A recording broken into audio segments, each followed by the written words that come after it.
मैंने आईएएस के एग्ज़ाम के लिए, यूपीएससी एग्ज़ाम के लिए लॉ पेपर लिया था। I am a pure physics student. मैंने लॉ का एक दिन भी क्लास अटेंड नहीं किया था लॉ फैकल्टी में। किताब पढ़ पढ़ के हो गया। मुझसे किसी ने नहीं पूछा, इंटरव्यू में किसी ने नहीं पूछा। उल्टा हम लोगों ने जब मॉक में पूछा कि अच्छा भाई आप तो ज्योग्राफी में आपने बीए किया है, एमए किया है, और यहाँ आप ले रहे हो सोशियोलॉजी या साइकोलॉजी, व्हाट आई लाइक्ड, मैंने ज़्यादा नंबर किसको दिए हैं? जिस स्टूडेंट ने कहा हाँ जी वो कुछ ज़्यादा हो गया था। साइकोलॉजी थोड़ी आसान थी, जल्दी इंटरेस्ट भी आने लगा, शुरू की, पढ़ने पढ़ते इंटरेस्ट आ गया तो मैंने उसी में कर लिया। इससे ज़्यादा सच्चाई भरा जवाब क्या हो सकता है? और मैं वो सच्चाई चाहता हूँ, और ये सच्चाई आएगी आपके आत्मविश्वास से। मानते हो? जब 5 साल ज्योग्राफी पढ़ लिए थे सर, बोर हो गए थे, कुछ नया पढ़ने की सोची तो इस तरफ चले गए और मज़ा आ गया। अब दूसरा आंकड़ा बताऊं, about 75% plus people who have done BSc mathematics, MA mathematics जो भी है, invariably switch to psychology, sociology, anthropology, history. क्यों? बोर हो जाते हैं सर, ये आसान है। उन लोगों ने ये सब्जेक्ट लिया है यूपीएससी में। बीपीएससी तो तुम्हारा फिर भी ऑप्शनल है और क्वालिफाइंग है, चिंता मत करो। ये चीज़ कम से कम, ये चीज़ आपके, it will not be held against you. बिंदास रहो, आत्मविश्वास से भरे रहो, और कुछ नहीं चाहिए इंटरव्यू में। और ये चीज़ आपको, आप ये देख सकते हैं कि भाई मैथमेटिक्स अगर आप ऑप्शनल में उसमें क्वालिफाइंग में लोगे तो उसमें हो सकता है कि रिस्क है, तो हल्का सब्जेक्ट ले लो, क्या है, इट्स टोटली योर कॉल। भाई किसी वक्त में आपको ये बताता है कोई, ये साहब बताएंगे कि भाई उसको दोस्त बनाओ, उसको मत बनाओ। आप सुनो सबकी, दोस्त तो उससे बनाओगे ना जिससे ज़्यादा पटेगी। और कुछ नहीं बोल रहा आगे, ठीक है? होता है ना, कोई कहेगा वो क्या है, निर्मल बाबा की तरह लाल चटनी के साथ खाओ, हरी चटनी के साथ मत खाओ। It's your call, it's my subject, it's my life, मैंने चूज किया, ठीक है? ये इस सब्जेक्ट की चॉइस के विषय में किसी को और कुछ पूछना है? क्योंकि मैं बहुत क्लियर हूं, किसी का कोई हक नहीं है आपसे पूछने का कि तुमने साइकोलॉजी क्यों लिया। और अगर पूछता है तो उसका ठीक यही जवाब है कि सर मैंने सोचा साइकोलॉजी मज़ेदार होगी, मज़ा आने लगा, मैं क्लियर किया। क्या है? सॉरी, वो आपको बेट किया, सॉरी टू इंटरप्ट यू, आपको बेट किया जाता है। इसका मतलब ये नहीं है कि मैं आपसे दुराव रखता हूँ या मैं आपसे विपरीत कोई आर्गुमेंट रखना चाहता हूँ। मैं सब्जेक्ट को इसलिए क्रिटिसाइज़ कर रहा हूँ ताकि आप सब्जेक्ट के डिफेंस में क्या क्या आर्गुमेंट देते हैं, वो कितने सटीक हैं, वो आपके आत्मविश्वास को कितना झलकाते हैं। इसलिए मैं बंसी डाल रहा हूँ।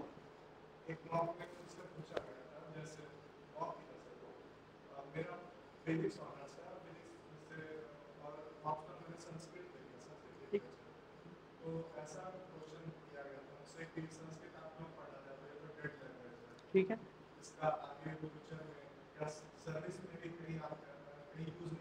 बिल्कुल नहीं होगा।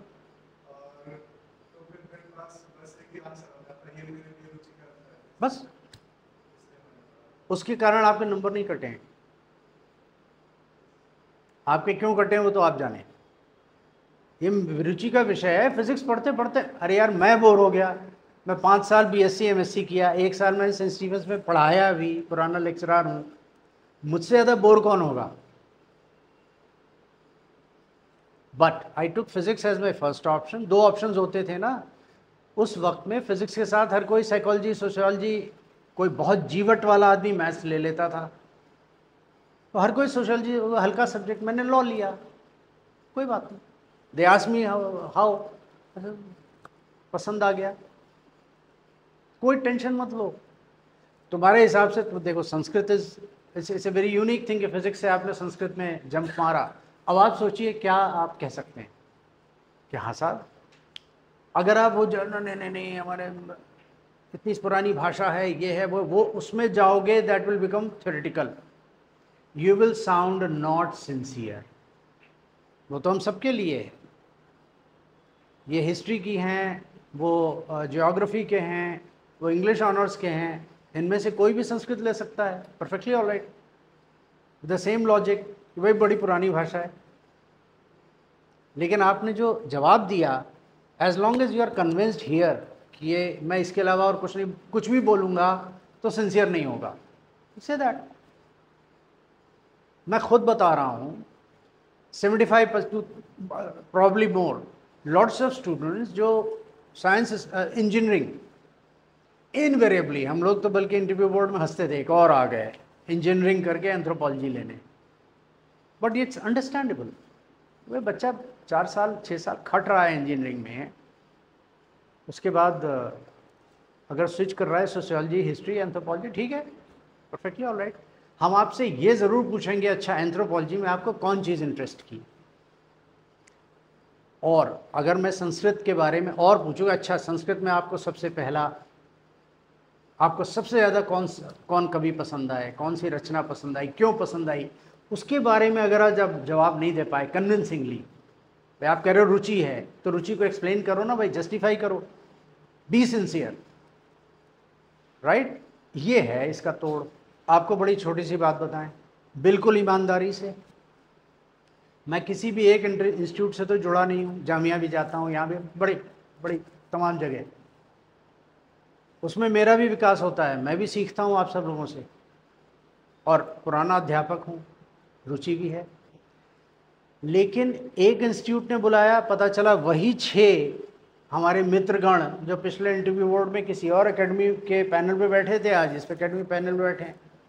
Same student I have interviewed, same candidate I have interviewed in different academies 4-5 times, right. So it has nothing to do with, अब आप बताइए ऐसा क्यों हो रहा है।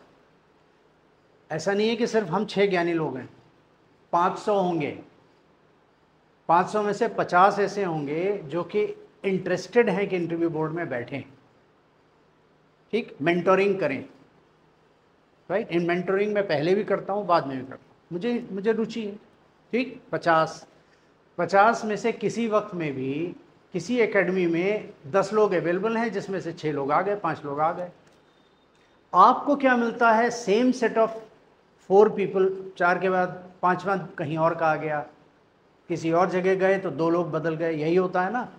आप क्या महसूस करते हैं, ऐसा क्यों होता है।